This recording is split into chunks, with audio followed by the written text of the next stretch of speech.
Dans les rues ensoleillées de Nice, où le parfum de la mer Méditerranée se mêle au rythme vibrant du sud de la France, Jennifer Yael Juliette Dadouche Bartoli est née le 15 novembre 1982. À 42 ans, elle est devenue l'une des chanteuses et personnalités de la télévision les plus appréciées de France, avec un parcours d'une jeune fille qui a remporté la Star Academy en 2002 à une icône de persévérance et de talent.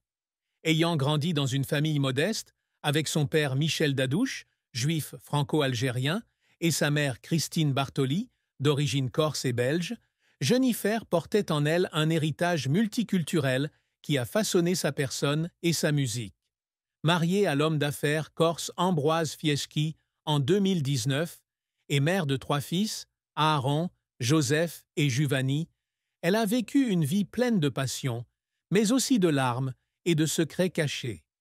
La plus grande tristesse dans la vie de Jennifer est probablement la perte et le traumatisme dans sa famille, en particulier le décès de son oncle Jean-Luc Codaccioni en 2017. Jean-Luc, figure marquante de la Corse, a été abattu le 5 décembre 2017 à l'aéroport de Bastia Porretta, un événement qui a choqué toute la famille de Jennifer. Personne très attachée à sa famille, elle a un jour confié dans une interview à Paris Match que la mort de son oncle était une blessure qui ne s'est jamais refermée.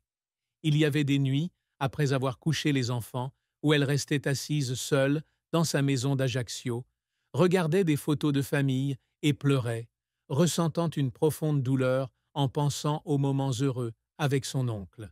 Cette tristesse est devenue encore plus intense lorsqu'elle a dû faire face à la pression médiatique, aux rumeurs et aux spéculations sur sa mort, lui donnant le sentiment que sa famille était violée. Une autre tragédie a été le terrible accident de bus survenu dans la nuit du 5 mars 2017, lorsque son bus de tournée est entré en collision avec une voiture sur l'autoroute A, un près de Senlis, tuant une jeune femme et en blessant plusieurs autres. Jennifer, bien que pas gravement blessée, a subi un choc psychologique sévère. Elle a déclaré un jour qu'après l'accident, elle n'arrivait pas à dormir et se réveillait souvent au milieu de la nuit avec des images obsédantes de la collision. Elle a beaucoup pleuré, non seulement à cause de la douleur de la perte de la famille de la victime, mais aussi à cause du sentiment de culpabilité, même si elle n'a pas directement causé l'accident. L'événement l'a amenée à annuler le reste de sa tournée et à se retirer temporairement des projecteurs, cherchant à guérir des blessures invisibles.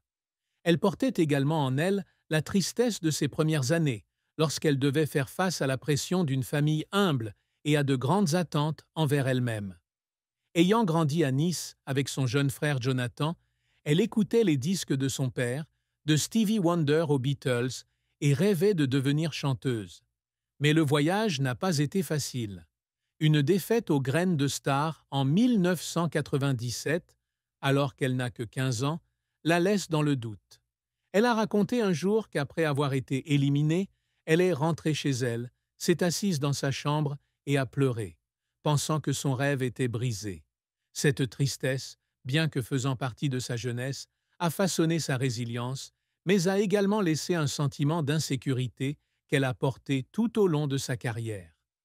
La carrière de Jennifer a été un voyage de plus de 2 décennies, avec de grands succès mêlés à de durs défis. Elle entre sur le devant de la scène en 2002 lorsqu'elle remporte la première saison de la Star Academy sur TF1 devant plus de 12 millions de téléspectateurs. Cette victoire a changé sa vie, menant à la sortie de son premier album, Jennifer, qui comprenait des tubes comme J'attends l'amour, et Au soleil, qui s'est vendu à plus d'1 million d'exemplaires et a remporté un Platinum Award. Cet album, ainsi qu'une tournée solo d'octobre 2002 à janvier 2003, l'ont amenée au sommet, avec une performance à l'Olympia, un endroit dont elle rêvait depuis l'enfance. S'ensuivent des albums comme Le Passage en 2004, avec la chanson Ma Révolution, et Lunatique en 2007, certifié disque de platine pour avoir vendu plus de 300 000 exemplaires. L'album Appelle-moi Jen de 2010, avec le tube Je danse, et L'amour et moi de 2012 ont encore renforcé sa position sur la scène pop française. En 2013, elle sort Ma Déclaration, un album de reprises de chansons de France Gall qui atteint la 2e place des charts français. Bien que l'album ait été controversé en raison de son manque d'approbation de la part de Gall, il s'est tout de même vendu à plus de 100 000 exemplaires. Les albums Paradis secret en 2016, Nouvelle page en 2018 et 9. Septembre 2022 continue de démontrer sa maturité musicale, avec des chansons telles que Notre idylle et Les choses simples, une collaboration avec Slimane, Slimane, devenant des tubes. En 2025, elle a sorti 9 albums studio, avec plus de 5 millions d'exemplaires vendus dans le monde, et a remporté 7 NRJ Music Awards, un MTV Europe Music Award et de nombreuses autres nominations. Elle est également membre des Enfoirés depuis 2003, se produisant pour récolter des fonds pour les Restos du Cœur, attirant des millions de spectateurs chaque année. En plus de chanter, Jennifer brille en tant que coach dans The Voice et The Voice Kids sur TF1. De 2012 à 2015 et de retour en 2019 et 2021, elle a inspiré des dizaines de candidats avec son style chaleureux et sincère. Elle s'est également essayée au métier d'actrice en commençant par un rôle principal dans le film Les Francis en 2014, une comédie qui a rapporté plus d'1 million d'euros. Des rôles dans Faut pas lui dire en 2017 et Traqué en 2018, ainsi que dans la série télévisée Le temps est assassin en 2019, l'ont aidée à affirmer son talent d'actrice, sans toutefois toujours recevoir d'éloges. Elle s'implique également dans des projets caritatifs, devenant ambassadrice de Pampers et de l'UNICEF dans leur campagne contre le tétanos néonatal en 2013 et soutenant l'organisation Chantal Mauduit qui aide les enfants de Katmandou. Cependant, sa carrière n'a pas été sans revers. La défaite aux Graines de Star en 1997 fut le premier choc, la faisant douter de son talent. Son album de 2013, Ma Déclaration, bien que commercialement réussi, a été critiqué pour sa controverse avec France Gall, ce qui lui a donné le sentiment d'être incomprise. Elle a un jour partagé que lorsqu'elle lisait des critiques négatives, elle s'asseyait dans le studio et pleurait, se demandant si elle faisait la bonne chose.